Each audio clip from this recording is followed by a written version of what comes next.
So he said, son, one store is a hobby. So either do business or just keep it like a hobby. So today we are 80 stores. So you have to tell us when it was that you decided that you have to put your whole story out there.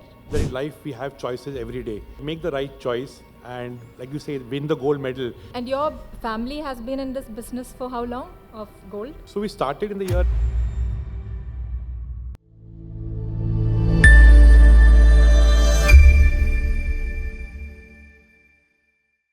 So Dr. Saurabh, firstly, let me begin by congratulating him on the publishing of your memoir, Choosing Gold. Thank you. Big congratulations. So you have to tell us when it was that you decided that you have to put your whole story out there for everyone to see. Good evening, everyone. I think I see a lot of familiar faces here, people who have mentored me in this, my journey. So welcome, everybody. This whole thing of writing a memoir really started during the COVID time. I used to meet a lot of people, advise them. And I think that point of time, it was more about being positive. Ask not only about guiding on business, but about being positive, trying to learn from what is resources available, how can you continue doing what you're doing. And post that, I realized that there's so much which I have, which I want to share with people, with budding entrepreneurs, with people from different businesses, friends. So I started making a note of it and started writing things. But then I said to myself that I want to publish it the day I achieve something. And then for me, I put a target to myself as a public listing IPO. So I said the day PNG becomes listed is when I would really start work on this. And we got listed in September of 2024. And that's when I started really seriously talking on this. I spoke to Penguin, the publisher, and then we started work on this. It took a year. So it's an honest attempt. It's not an autobiography. It's an honest attempt on my learnings in business. I've had a lot of failures, a lot of successes, and it's about what I learned from everything. It's been the journey on, so it's called Choosing Gold. And the idea behind the title was that in life we have choices every day. To go to work or not is a choice we make every day. What to eat. So I think this whole, the thesis of the entire book was that make the right choice and, like you say, win the gold medal. It was, so gold stood from that perspective that make the choice which is the best for you. And how I have learned from that, my journey in the entire 25 years, what have I done right, what have I done wrong. And so it's a open-hearted memoir, and it just launched. I just launched it a couple of days ago. The beginning of this month. It just started, but the whole attempt is to reach to people and to share my story, hear from them, and just an honest attempt to really share what I have learned from my mistakes, and to help the generation next and budding entrepreneurs. So we believe that if each entrepreneur in this room decides to write their memoir, then there would be no need for youngsters to go to business school anymore. I think youngsters have to really look at learning from.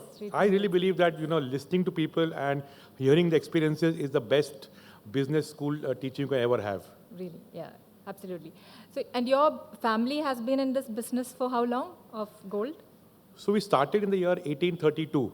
This is the 195th year. Okay, almost 200 years. Almost 200 years. We started in a place called Sangli, which was a small town. It was Saha Galli, 6 lanes. So it was Sangli. And from there, we started the journey. So I'm the 6th generation. So obviously, as the business expanded, we have now 3 factions, the Sangli side and Pune, and we have 2. So that's how it has been. When we started selling gold, it was 1 rupee.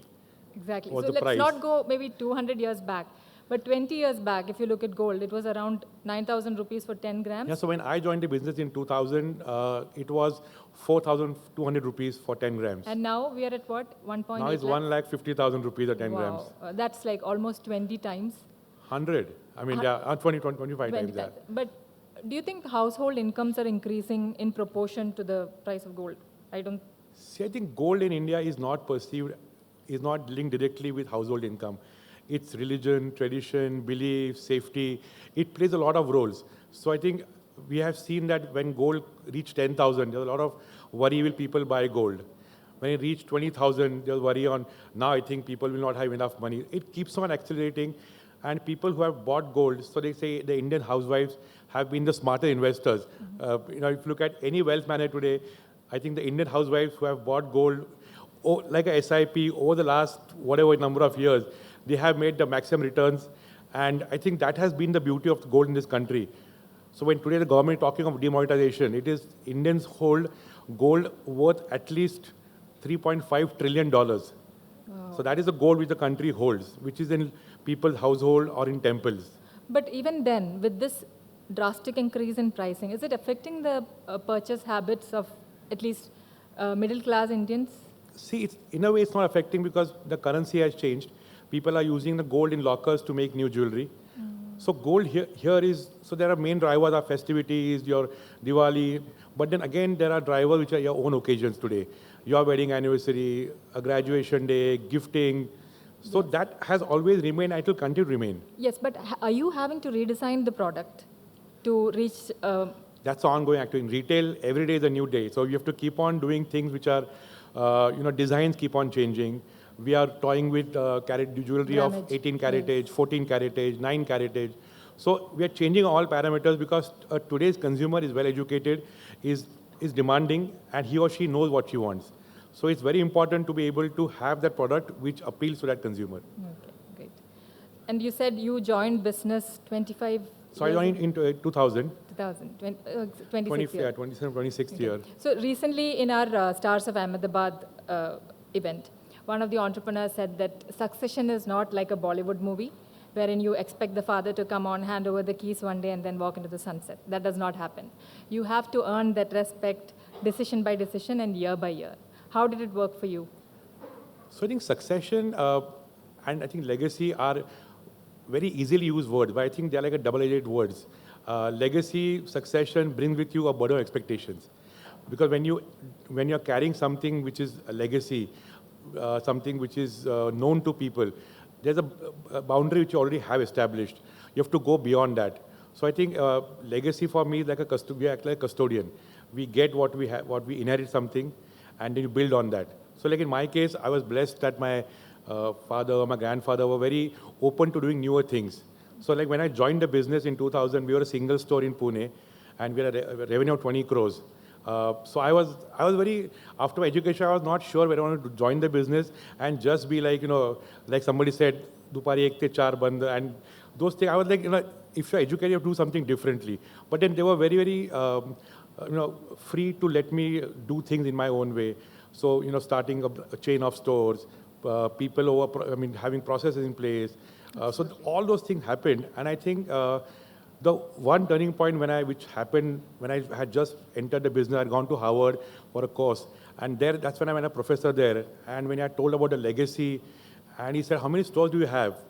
So I said, "We have one store," and I was happy, So he said, "Son, one store is a hobby. So either do business or just keep it like a hobby." And that's when I decided, okay, I want to now change the way things are. Yes. And then rest is history. So today we are 80 stores. And it was easy, like you said, to convince your grandfather and your father. It was easy, and then I had to work for it. So I said, give me a chance. We'll do one store which is not run by us. We'll have a professional manager there. We'll have system processes there. Give me a year's time to see if it works out.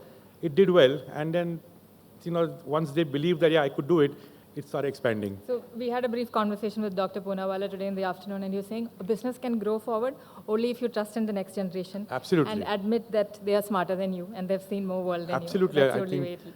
And according to Hurun list, we have a statistics which says that around $2 trillion worth of wealth will be handed over to the next generation in the coming 10 years.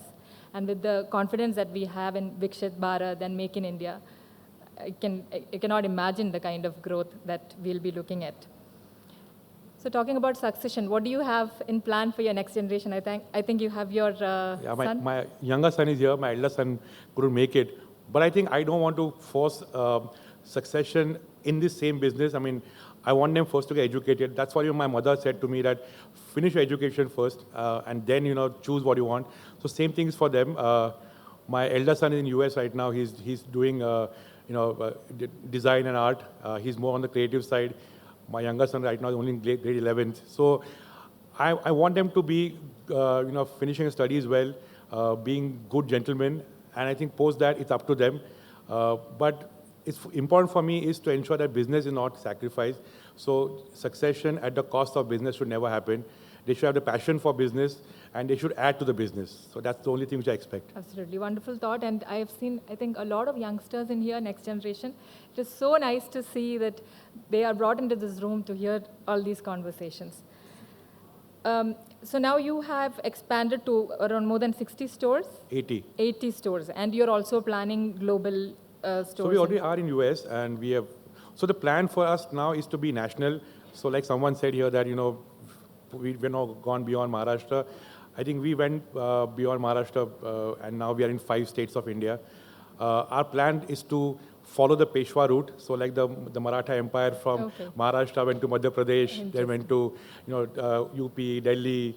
So our plan is to go there. So conquer the whole of India. Currently we are in Maharashtra. We have around 60 stores in Maharashtra. Then we are in Madhya Pradesh, in Indore. We are in UP. We have 4 stores there. And then we have stores in Patna. And then we also are in Goa. And then in California, US. And this year we'll be adding around 20 more stores. So we should be 100 plus in by this financial year end. Thank you. So you started from Pune and went off to conquer India, and now you're going global as well. You're a listed company, and your investors, analysts, the capital markets are all in Mumbai, right? But the head office is still in Pune. Is that a sentimental choice, or is it a strategic one? I think it's a sentimental choice. I love Pune. I've been born in Pune. I used to stay on Lakshmi Road, which is opposite our main store. So I've been always a Punekar, and I think I love Pune. And I think when you look at Pune consumers, I think the most loyal consumers are Pune consumers. Because it takes time. When my grandfather came to Pune, he was told that Pune is a very difficult market to capture. But that is what we have seen, that once Punekars love you and they trust you, they're with you for life. So that's a special bond which Pune has. And I think Pune has everything. Like people here first mentioned that Pune has IT, Pune has manufacturing, Pune has infra, Pune has whatever you ask for, Pune has. You name it, and from a small city, it's growing into a big city. Yeah. But I think it also has its own sweet charm. We still have the old plates of Pune. We still have, and at the other side, we have the bustling IT of Pune. So and Pune, Mumbai is not far. I mean, even by road, it's like 3.5 hours. So I keep on going to Mumbai very often now for investor meetings and things. But I think Pune is where I would want to stay, and Pune is where we'll be headquartered. Though we have set up offices outside Maharashtra now, in UP, we have offices in California, we have offices in Mumbai, but the heart still lies in Pune. Oh, great. And also, I think it helps that you've been 200 years, almost 200 years you've been based out of Pune. I remember my grandmother used to get jewelry made from this Abharana Mahal. They did not even have that hallmark. Even now, I doubt they have it, but all her children go back there. That's the amount of trust you place on a jeweler you have known for 200 years. Jeweler is like a family doctor. What we always say, so when investor asks, what's your position in the market in this whole, so we say we are one of India's only organized family jeweler. So we have a history of more than, almost like 200 years, generation of customers, and so that keeps us on the family side, but we organize, we're listed. So it's a unique combination because end of it, it's a trust. You bank with somebody who you trust. You deal with somebody who you trust. And trust is everything. Yeah. If at all you had to change one thing about Pune, or make it better in Pune, what would that be? I think Pune, like you love a family, there are always things which you want to change. So I think the Pune's attitudes of, Pune people attitude of being more, using the time more effectively, what I think we should look at. When you go to see like Bombay and you see the way people work, the efficiency which they can have in that limited time, I think somewhere Pune people have to get that. But I think a lot of youngsters and a lot of new people are doing that. And even Pune today is like half cosmopolitan. It's no longer just Puneri people now. We've seen people all over India coming into Pune. So in a way, I think Pune is changing, and I'm happy with that. I believe once a Pune boy, always a Pune boy. 100%. And choosing gold, like he promised, he has gotten me a signed copy. But if any of you are looking to buy, the book is available in Amazon and across crossword stores all over India, PNG stores, and also in PN Gadgil website. I really look forward to reading more about you in the book, and thank you so much for your insights. It's my pleasure, and thank you for all.